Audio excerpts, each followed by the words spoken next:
Ciao a tutti, buona giornata, qua dal Pirata, buona giornata da Ermanno. Parliamo della guerra in Ucraina. Ne parliamo perché molti di voi mi scrivono, molti sono preoccupati. Sapete che io sono stato un istruttore militare, quindi ho un concetto della guerra molto profondo, cioè la conosco addentro e la conosco così bene da dire che la guerra è il peggior abominio dell'umanità. La guerra va evitata ad ogni costo, anche al costo di sottomettersi.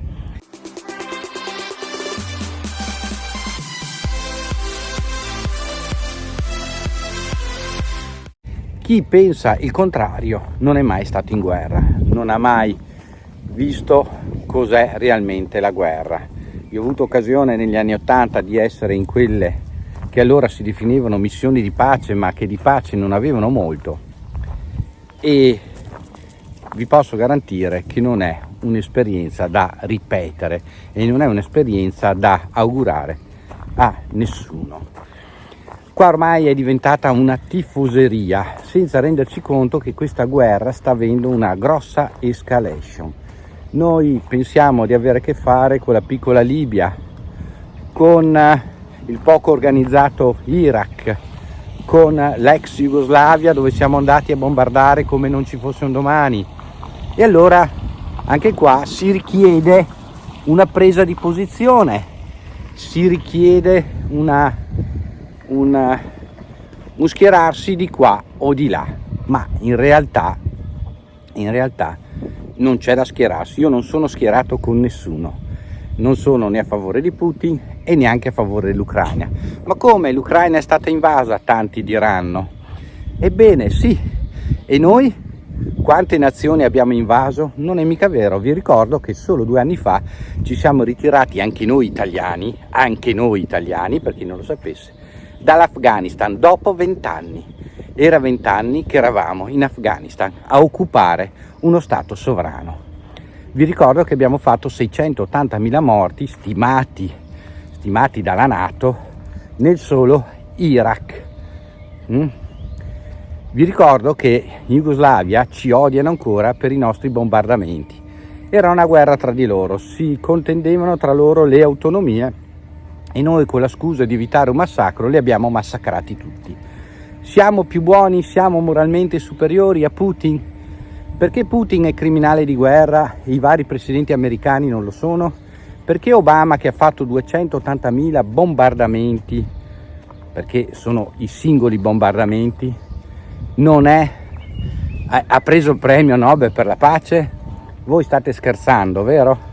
Allora parliamo della guerra in Ucraina. La guerra in Ucraina ha radici profonde, si spinge molto in là negli anni. Potremmo dire che parte già col disfacimento dell'ex Unione Sovietica.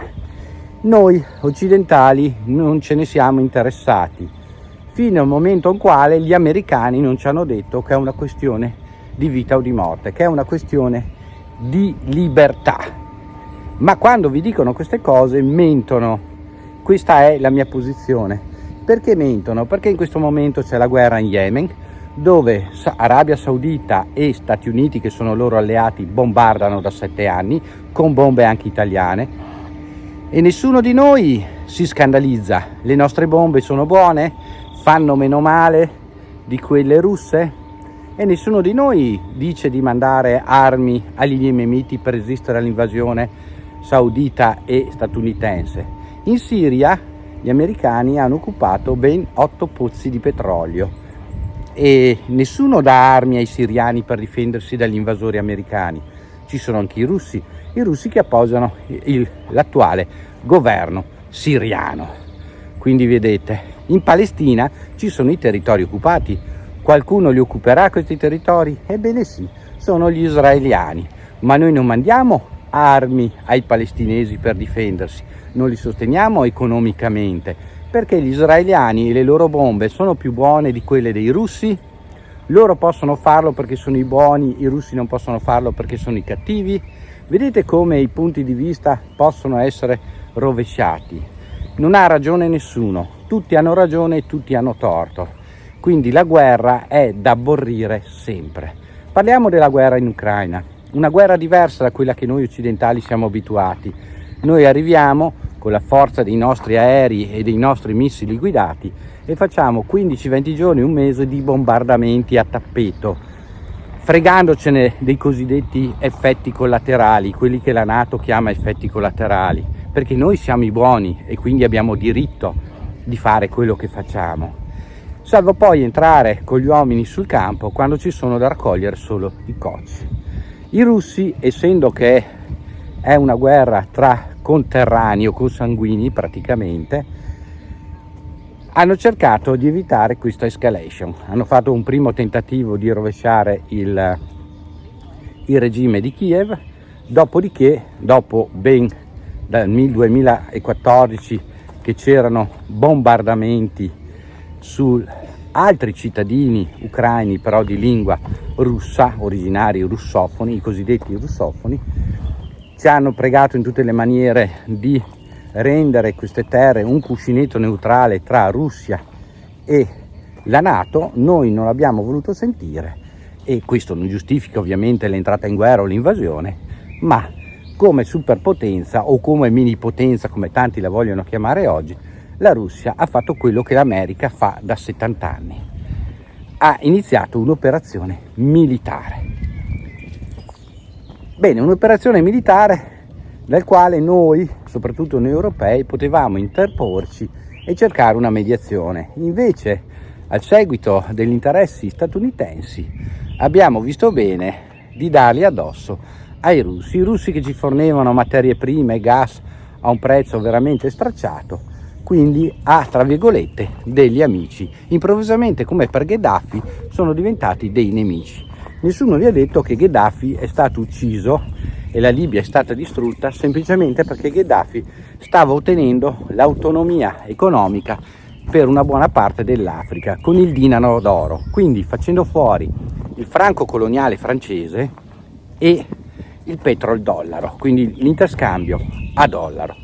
E infatti i primi a bombardarlo furono i francesi, poi gli americani e infine, su grande pressione del popolo bue, che come al solito è pilotato dai giornali, intervenimmo anche noi italiani con grande dispiacere dell'allora premier Berlusconi, il quale queste cose le sapeva bene e ha fatto il grande errore di non spiegarle, perché qua in Italia, quando si dice la verità e se la verità è contraria al mainstream, è contraria al racconto, al pensiero unico, si è subito tacciati. Abbiamo visto questa cosa accadere anche col Covid, salvo venire fuori adesso ogni malefatta per trattenersi con le parole nei tribunali. Oggi è uscita la prima denuncia fatta addirittura dai sindacati della Guardia di Finanza e dai sindacati della Polizia nei confronti del ministro Speranza e dell'allora capo del sistema sanitario nazionale.